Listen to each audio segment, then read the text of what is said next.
Bonjour à tous, merci d'être présents à notre webinaire sur la découverte de l'UX et l'UI. Et on va vous présenter avec Myriam quelques exemples. Je vais laisser tout d'abord Myriam se présenter aussi. Merci Christophe, bonjour à tous et à toutes. Merci pour votre dispo. Donc, Myriam, Customer Success au sein de Pingflow. J'accompagne aujourd'hui Christophe sur ce webinaire. Donc le webinaire va durer environ 20 minutes.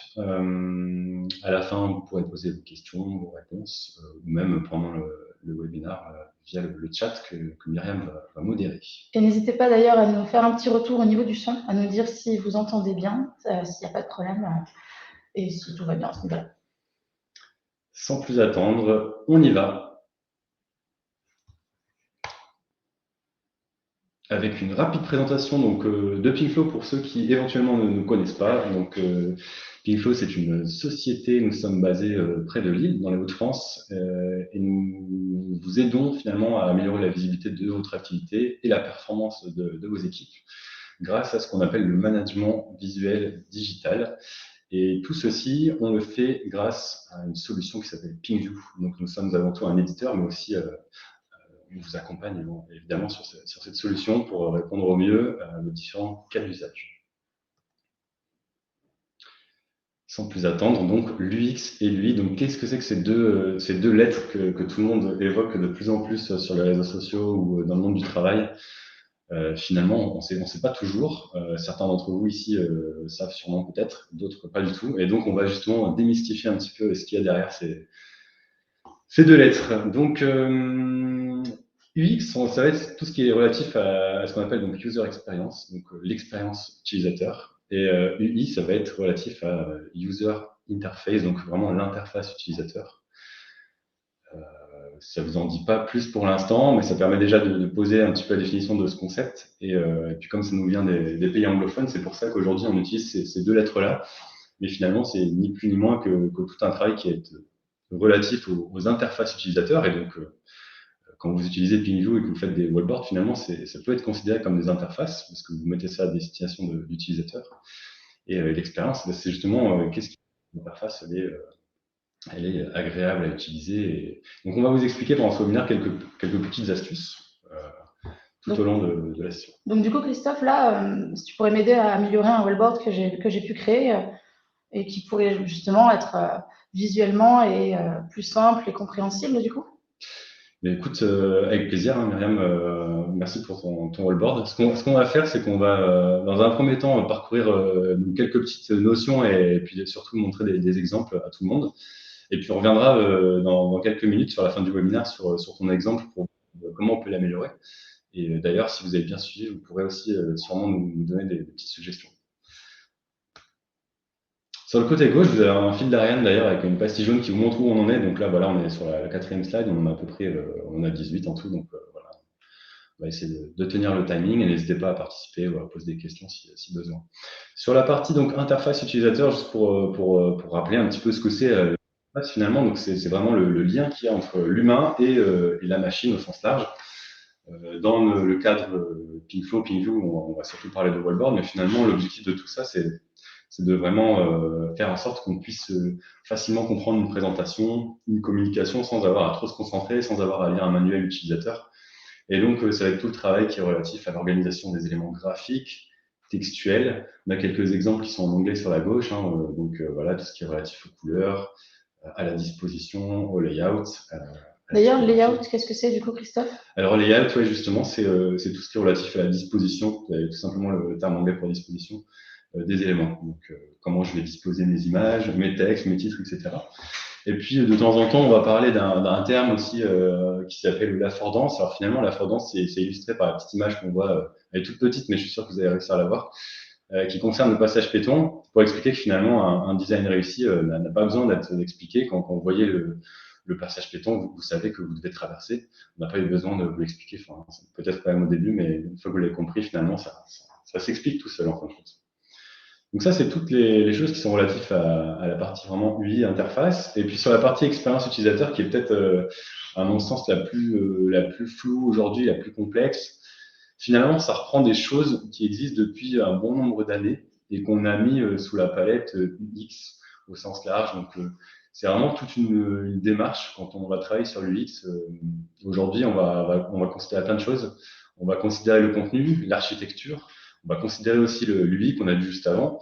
Et le but, ça va être de vraiment réfléchir à l'utilisateur final, faire en sorte qu'on puisse vraiment lui faciliter la vie, qu'il n'ait pas, encore une fois, à deviner ce qui se cache derrière un bouton, ou qu'il ait à regarder un peu partout sans trop savoir où mettre le regard.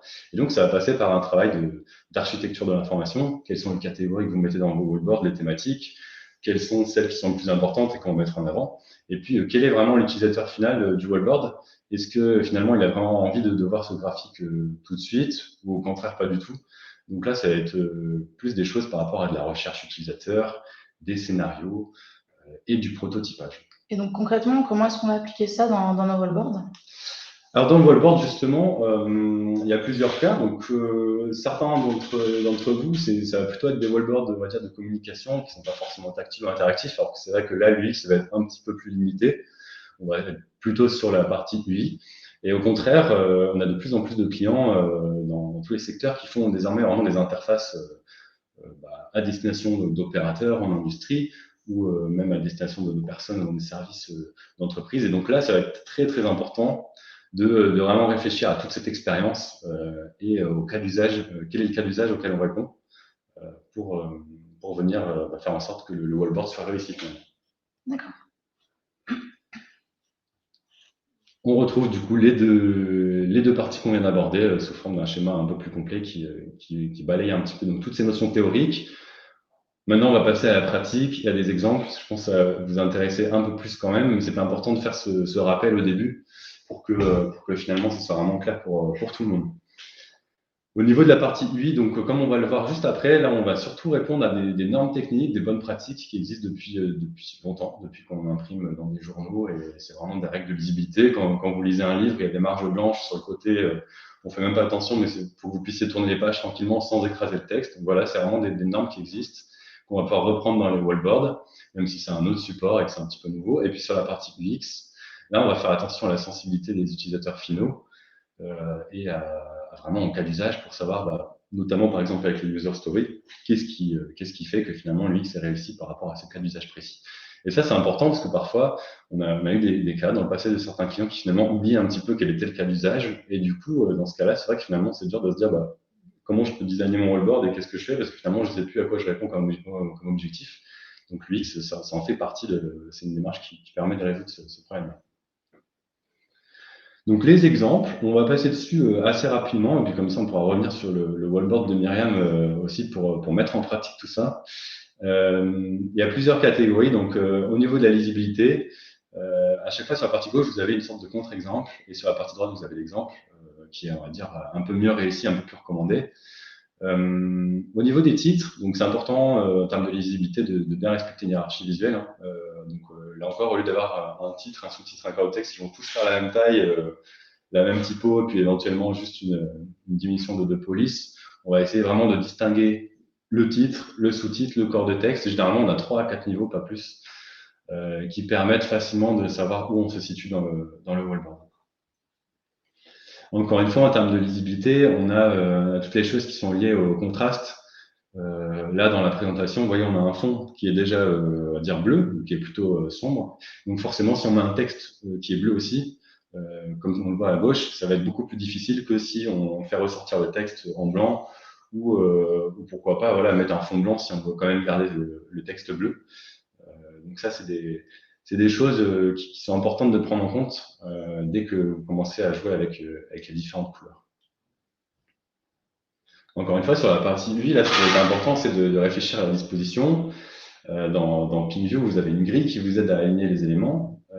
Donc, ça vaut le coup de faire respirer les éléments, ne pas hésiter à aérer son texte. Je pense que tout le monde ici va être d'accord que le regard va beaucoup plus vite finalement sur la partie droite. Ça donne envie de lire parce que ça respire tout simplement. À gauche, on lit rapidement, mais en fait, on a envie de passer à autre chose parce que c'est un petit peu oppressant. Donc sur les couleurs, justement, on a abordé la notion de couleur. C'est important parce que finalement, quand vous faites un wallboard, vous avez déjà une charte d'entreprise. Généralement, vous avez un logo qui a des couleurs qui ont été définies. Et donc, la règle, c'est de ne pas avoir plus qu'une à deux couleurs majeures. Donc, généralement, vous allez pouvoir reprendre les couleurs du logo. qui sont généralement aussi reprises dans la charte. Et puis après, c'est pareil, il y a une autre règle qui dit finalement pas plus de 3-4 couleurs max par interface. Et donc, on va essayer de faire une sorte de règle qui est de dire, si on a une couleur chaude, on va avoir 2 couleurs froides. La couleur chaude, ça va être le jaune, l'orange, le rouge. Et puis à l'inverse, si on a vraiment une couleur plutôt froide dans le logo, on va mettre des couleurs chaudes pour essayer de contraster le tout. Le but de ça, c'est de limiter la fatigue visuelle, parce que comme on l'a vu sur ton exemple, Myriam, il y avait beaucoup de couleurs, donc forcément, c'est sympa, c'est coloré, c'est fun, c'est tout ce qu'on veut, mais au bout d'un moment, on ne sait pas trop regarder. Donc là, on a un outil, il y en a plein sur le web qui existent, qui permet justement de générer facilement ces palettes de couleurs. On va le voir notamment avec l'exemple juste après. Et justement, Christophe, là, au niveau de tous les exemples que tu nous donnes et au niveau de ces conseils, où est-ce qu'on peut les retrouver par la suite? Alors, tous ces liens et ces outils qu'on montre, notamment donc la palette de couleurs, vous seront envoyés dans une newsletter donc juste après le webinaire. Et vous retrouverez donc à la fois le support qu'on vous présente et puis les liens des différents plugins ou des outils que vous allez pouvoir utiliser en complément de Pingview. D'accord. Notamment Figma qu'on va mettre en avant aujourd'hui et qui est un outil de plus en plus utilisé, qu'on utilise aussi chez Pinkflow quand on accompagne nos clients, qui va être un outil qui permet de faire du prototypage. Là, on va être vraiment plutôt dans la partie UX parce que dès qu'on va faire des interfaces un peu plus poussées que juste finalement une communication, on va avoir plusieurs vues, on va avoir plusieurs étapes, et donc ça vaut le coup en fait de les prototyper en avance sur un outil qui existe donc, dans une version gratuite et qui fait amplement le travail et qui va permettre de faire ces écrans et de venir vraiment tester un rendu final avant de pouvoir l'intégrer très facilement dans Pingview. Donc c'est un outil qui est vraiment compatible et complémentaire avec Pingview et qui permet de gagner énormément de temps plutôt que d'aller tout de suite travailler dans Pingview. Du coup, ce que tu nous recommandes, c'est bien de prototyper la maquette avant de venir la créer directement dans Pingview. C'est ça. Et comment est-ce que tu viens gérer ce système de couleurs justement pour être vraiment fidèle à ce qu'on va créer? Alors justement, dans Figma, l'intérêt, c'est qu'on va pouvoir aussi donc, importer ces palettes de couleurs. Et puis également, donc là, dans l'exemple, typiquement, on va pouvoir enlever, par exemple, ou désaturer les couleurs d'une image de fond. Alors ça, c'est important parce que généralement, on a tendance à vouloir mettre des images de fond sur le wallboard. Et là encore, donc nous, ce qu'on conseille, notamment par exemple avec Figma, c'est d'enlever la saturation d'image. Donc enlever la saturation, ça veut dire finalement enlever les couleurs. On va pouvoir enlever les couleurs et plutôt mettre par-dessus cette image une couleur qui fait partie de la charte qu'on a trouvée sur le générateur de palette. Et donc, au moins, l'interface et les éléments qu'on va disposer par-dessus vont être beaucoup plus lisibles que si finalement on avait laissé cette image colorée et puis avec une autre couleur par-dessus. Au niveau des boutons, pour ceux qui font des interfaces, on va dire tactiles, des wallboards tactiles, ou même c'est quelque chose qu'on peut appliquer pour les titres.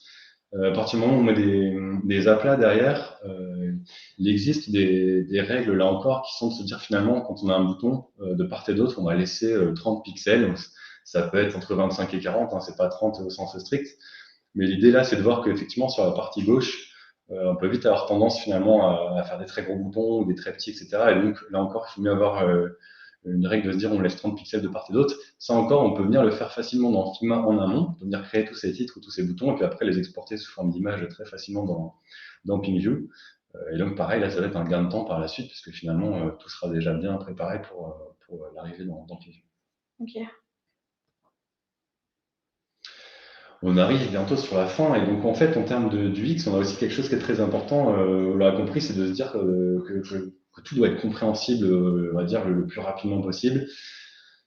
On a tendance parfois à vouloir mettre des pictos ou des icônes sur un wallboard et ne pas mettre le texte parce qu'on se dit qu'on va gagner de la place et que finalement tout le monde sait ce qui est derrière, mais en fait c'est pas toujours le cas. Ça prend pas forcément plus de place de venir rajouter le titre de l'élément sur lequel on va venir cliquer.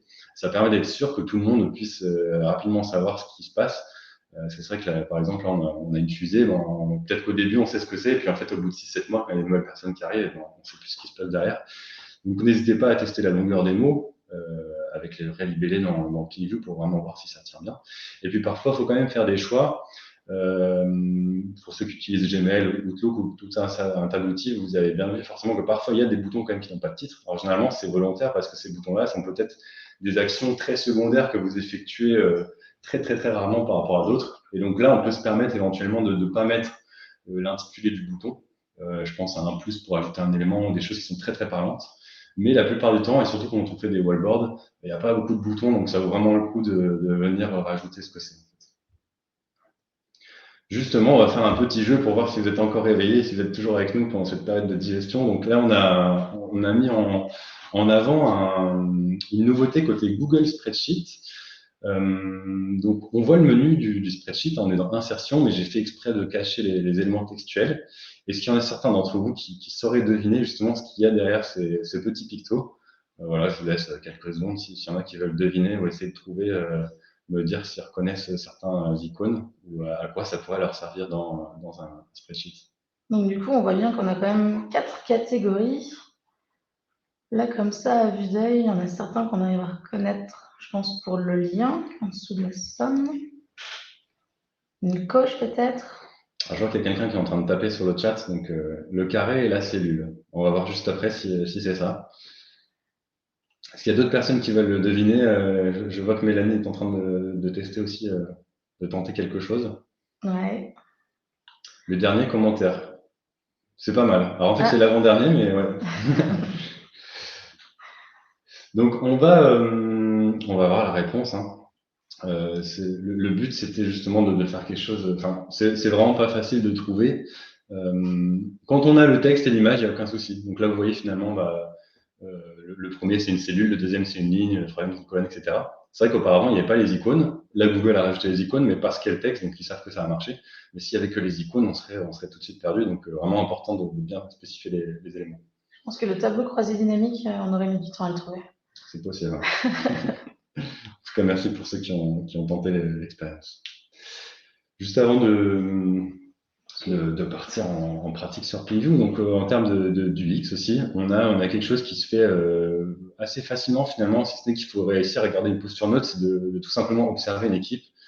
Si vous faites des wallboards qui sont à destination d'utilisateurs finaux, c'est-à-dire qu'on a pas mal de clients finalement qui sont en rôle de chef de projet ou de profil technique qui vont venir concevoir les wallboards, derrière, vous allez faire tester cette interface par une équipe. Et ce qui peut être intéressant, c'est de l'observer vraiment pendant plusieurs rituels ou pendant plusieurs cas précis durant lesquels ils utilisent le wallboard, en ayant vraiment une posture neutre, pour essayer de voir vraiment ce qui freine en fait, ce qui freine dans l'usage ou au contraire ce qui est vraiment tout le temps utilisé.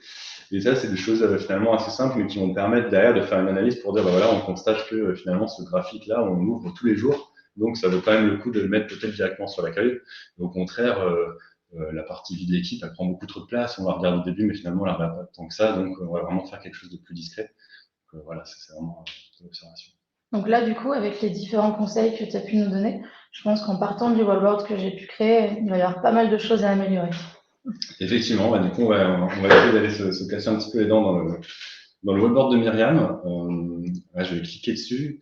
Je vais arriver donc sur le concepteur PingView, donc que beaucoup de personnes ici connaissent et tant mieux. Et donc, je ne sais pas, Myriam, ce que tu en penses. Est-ce que tu as déjà peut-être des idées par rapport à ce qu'on a vu en webinaire et également les personnes qui sont présentes? Est-ce qu'il y a déjà des choses comme ça que vous vous dites, ça vaudrait le coup de travailler cette partie-là ou d'améliorer cette chose-là? C'est vrai que là, pour le coup, en voyant comme ça, par rapport à ce que tu nous as présenté, j'ai l'impression qu'il y a quand même pas mal de couleurs. Donc, il y aurait pas mal de choses à jouer déjà à ce niveau-là. Il y a pas mal de. Alors, c'est vrai que la mer est belle, mais on voit pas grand-chose. Mais je suis tout à fait d'accord avec Sébastien. Et alors ça, c'est une demande qu'on a très souvent des équipes parce qu'en fait, notre outil permet de faire du sur-mesure et donc c'est génial parce qu'on peut vraiment faire tout ce qu'on veut.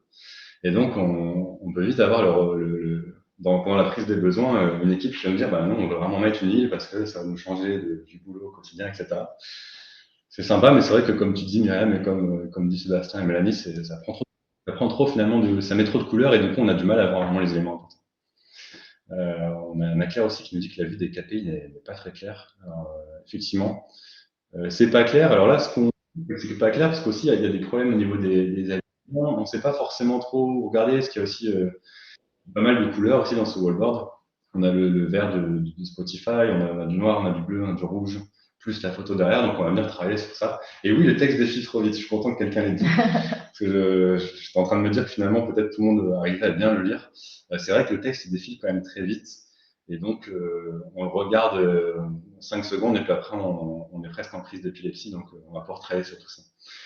Dans un premier temps, donc, ce qu'on vous conseille, c'est de venir créer un cartouche. Donc là, comme on veut gagner du temps, finalement, le cartouche, je l'ai déjà créé un petit peu en avance, vous vous doutez, mais vous voyez, l'idée, c'est que tout en haut du wallboard, ici, déjà, on va venir faire ce qu'on appelle un cartouche. Finalement, c'est une zone qui sera présente sur toute vos diapos et qui permettra vraiment de savoir où on se situe. Donc là, on sait qu'on est dans l'entreprise Spotify. On sait qu'on travaille au sein de l'équipe commerciale, en tout cas que c'est un wallboard à destination de l'équipe commerciale. On retrouve aussi la date. Et puis, vous voyez, on a des couleurs très contrastées. Donc finalement, le vert qu'on va utiliser dans tout wallboard, Myriam, ça va être le vert du logo Spotify. Donc là, c'est un outil aussi qu'on communiquera qui s'appelle Color Picker. Donc on a réussi à récupérer exactement la couleur du logo. C'est ça. C'est un petit peu magique, hein, mais vous voyez, donc là, avec mon curseur, je vais pouvoir cliquer sur le logo et je vais avoir automatiquement un code hexadécimal qui correspond à la couleur du vert et que je vais pouvoir venir injecter sur ma palette. Et donc, vous voyez ici, j'ai remis mon vert de Spotify. Et donc, l'avantage, c'est qu'après, ici, avec ma barre d'espace, l'outil va automatiquement me proposer des couleurs qui vont bien avec mon vert. Et donc là, sur la partie gauche, j'avais déjà verrouillé le bleu, enfin le noir-bleu qui me plaisait bien, parce qu'après, une fois que vous avez identifié les couleurs qui plaisent à l'équipe ou à votre interface, vous allez pouvoir les verrouiller. Là, on a un blanc qui est sympa, parce que c'est pas un blanc pur, c'est un blanc légèrement beige. Et là aussi, c'est ce qu'on recommande dans l'interface, c'est pas forcément être sur du noir ou du blanc, mais d'avoir des couleurs sombres et claires qui sont légèrement différentes. C'est ça qui va faire vraiment l'aspect sympa du wallboard. Et donc là, on va pouvoir mettre dans le cartouche donc ce bleu et cette couleur verte. Donc du coup, si je reprends, avec l'outil Color Picker, on a pu récupérer exactement la couleur du logo de l'entreprise qui nous intéressait ou de la nôtre, et la venir la mettre dans l'outil, et l'outil spontanément vient nous proposer des couleurs qui seront plus adaptées visuellement à ce qu'on va pouvoir créer. Tout à fait. Donc là, vous êtes sûr que en fait, finalement, les couleurs vont être cohérentes, même si vous n'êtes pas expert en design, c'est pas très grave. Finalement, aujourd'hui, il y a des outils qui vous aident à finalement trouver les bonnes couleurs sans savoir ce qu'il faut mettre. Et l'avantage, c'est qu'après, dans PingView, ici, quand vous créez votre cartouche au niveau de la forme, on va pouvoir en fait remettre le code hexadécimal directement, on va le copier-coller et finalement PingView va automatiquement trouver cette même couleur. Donc l'avantage, c'est que vous allez pouvoir importer finalement les couleurs de la palette et puis derrière designer tous vos éléments. Donc là, on a fait un cartouche. Ce qu'on va travailler ensuite, c'est le fond, parce qu'on a eu des retours effectivement par rapport à cette image de fond. Donc, on va pouvoir venir la désaturer. Donc ça, pour ce faire, vous retrouverez dans le support la petite astuce. Vous mettez l'image dans Figma, vous enlevez la saturation, vous l'exportez, et puis vous la réimportez dans PingView. Et l'avantage, c'est que derrière, vous voyez ici, on va pouvoir récupérer cette image sans couleur. Et donc après, l'autre petite astuce, c'est que finalement, on va pouvoir mettre par-dessus un fond.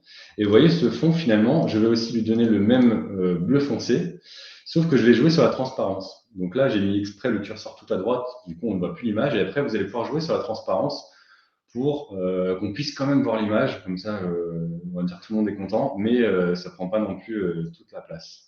D'accord. Généralement, on met 90%, entre 80 et 90%. Après, vous devez tester vraiment à l'œil et puis sur le point d'affichage, vérifier que ça sorte bien. L'idée, c'est qu'on puisse voir l'image, mais qu'on puisse surtout voir le contenu. Mais c'est vrai que là, pour le coup, ok, j'ai toujours mon image, donc ça, c'est une bonne chose. Mais j'ai beaucoup plus mon contenu qui me ressort par rapport à mon image de fond. Alors là, le contenu, on voit qu'il commence à ressortir, mais c'est vrai que comme on est sur un fond sombre, finalement, on va devoir mettre des titres en couleur. Donc, vous voyez, finalement, on va pouvoir reprendre ce blanc un peu bégeâtre qui a été conseillé par la palette. On va pouvoir aussi choisir, si c'est important, c'est une typo qui est toujours la même. Donc là, on a choisi par exemple l'AlexMDK, on va enlever les titres soulignés parce que finalement ça se fait plus trop. Et vous voyez, on va pouvoir jouer sur les tailles de typo. Ça c'est important, on l'a vu aussi dans la hiérarchie, c'est de se dire bah, finalement mes titres ils vont être par exemple en taille 3. Vous voyez là j'ai l'équipe commerciale ici, on va dire que c'est une taille 3 dans PingView. Alors, je vais essayer de cliquer dessus, voilà, taille 3. Après, peut-être que pour les titres du wallboard, on va être sur une taille 2. Et puis, sur les autres éléments, on va trouver, voilà, comme ça, 3 ou 4 tailles qui vont permettre vraiment de dissocier et de faire ressortir les éléments. Puis après, voilà, on va pouvoir sélectionner tout d'un coup, remettre les bonnes couleurs. Alors, il faut passer un petit peu de temps, mais une fois que vous avez les bonnes pratiques, c'est des choses que vous allez faire naturellement. Vous avez la règle aussi dans PingView qui va être intéressante parce que finalement, vous allez pouvoir dire, bah voilà, je place un curseur, vous voyez, au niveau du logo, je me mets au début du S. Je vais pouvoir dire, bah voilà, je désactive l'aimant, par exemple, comme ça j'ai vraiment la liberté de mettre mon titre au jeu, et puis je vais venir aligner tous mes titres sur la petite règle bleue. Et puis pareil, mes éléments, je vais pouvoir petit à petit, comme ça, me dire, bah, finalement j'ai envie de les aligner. Et donc là, il y a plusieurs options, c'est soit vous faites avec la règle, soit ici, au niveau de Pinview, ici, voilà, vous pouvez retrouver les X, les Y. Les X, donc c'est les abscisses. Donc là, on est à 6,6 finalement de cette marge gauche. Donc après, je vais pouvoir venir copier-coller ma valeur partout sur mes éléments et vous voyez automatiquement, ils vont s'aligner. Donc, on n'a plus d'excuses pour venir aligner nos widgets au pixel près. On n'a plus d'excuses, tout à fait. Et alors, donc là, on va faire un avance un petit peu rapide pour arriver sur le résultat final, parce qu'on arrive quasiment à la fin du temps imparti. Pour vous montrer donc l'aperçu final de ce que pourrait être cette refonte visuelle finalement. Voilà, donc là, je vais essayer de la mettre en plein écran. Est-ce que tu reconnais toujours ton wallboard, Myriam? Est-ce que tu retrouves quand même tes éléments? Parce que c'est ça le plus important finalement. Moi, je retrouve du coup le nom de mon équipe, je retrouve bien sûr l'heure, la date, je retrouve toutes les données que je n'arrivais pas à voir tout à l'heure. J'arrive aussi à retrouver mon objectif avec des choses qui sont plus parlantes au niveau des logos. Ouais. Donc, pas de retour en arrière. Non, il y a juste mon graphique que je vois plus. Alors effectivement, c'est vrai que sur ton wallboard, Myriam, je ne savais pas trop ce que c'était, mais il y avait quelque chose qui ressemble ici à un graphique. Donc ok, en fait, d'accord, tu affichais un graphique quand on cliquait dessus. Et la petite croix, du coup, ça permettait de le fermer. Tout à fait, oui, pour regarder la mer. Alors bien sûr, j'ai gardé ton graphique, évidemment, je ne l'ai pas enlevé. C'est juste que donc là, effectivement, comme on est sur un graphique qui a plutôt tendance à être consulté peut-être moins souvent que les indicateurs, on va pouvoir utiliser le fameux bouton avec les pixels de part et d'autre. On va pouvoir voir le classement complet, comme ça on sait exactement ce qu'il y a derrière. Et puis là, on va retrouver le classement des vendeurs que tu avais besoin de voir en temps réel, bien sûr. Ah, mais c'est parfait ça. On vous remercie chaleureusement. Alors pour ceux qui ont participé au webinaire, vous avez peut-être reconnu les prénoms. Et oui, c'était les prénoms de ceux qui ont inscrit en tout cas. Donc on vous remercie chaleureusement d'avoir participé à cette refonte. Et on laisse quelques minutes si vous avez des questions à nous faire part. Et autrement, on clôturera puis on le support. Donc, on a Claire qui nous demande si c'est une pop-up. En effet, Claire, c'est un formulaire qui est créé directement dans PingView.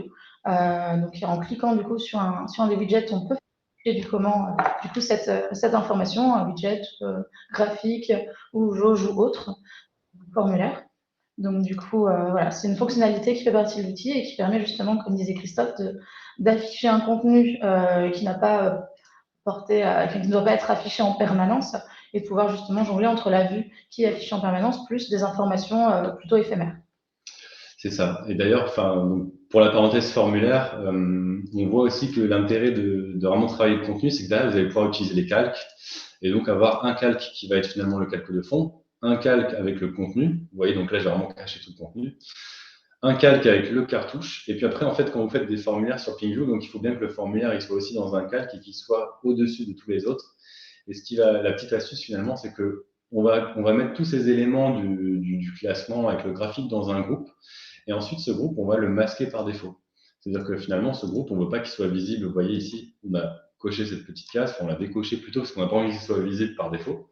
Mais en revanche, on a une condition dessus qui permet de dire finalement que si on clique sur le bouton qu'on a appelé analyse, alors on l'affiche. Ce qui fait qu'automatiquement, ici, mon petit bouton, je l'avais appelé analyse, et du coup, ça a permis de voir en plus grand ce qu'on peut appeler pop-up, ou ça peut être un formulaire, ça peut être pas mal de choses, mais effectivement, c'est comme ça qu'on l'a fait.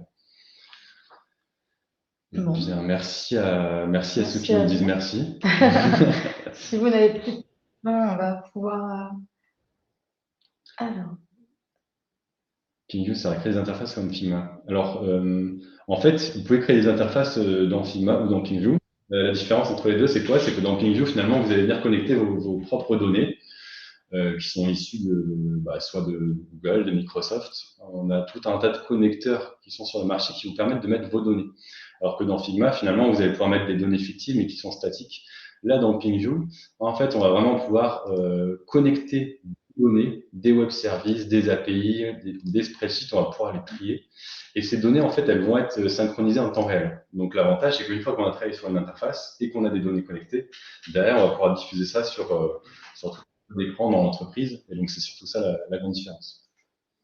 Et ça peut servir aux développeurs. C'est un outil qui est assez intéressant parce que finalement, vous pouvez avoir un profil de développeur ou un profil de designer et souvent même un profil un peu entre les deux de gestion de projet. Le tout, c'est vraiment de bien capter le besoin pour bien ensuite le reproduire dans l'outil et puis connecter les données. Et si vous n'y arrivez pas, c'est pas grave parce que nous, on vous accompagne pour ça justement.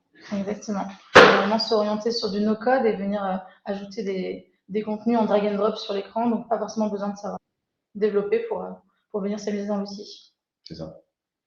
Bien, merci à tous. Merci à tous et au plaisir. Bonne journée à tous. À très bientôt. Au revoir. Salut.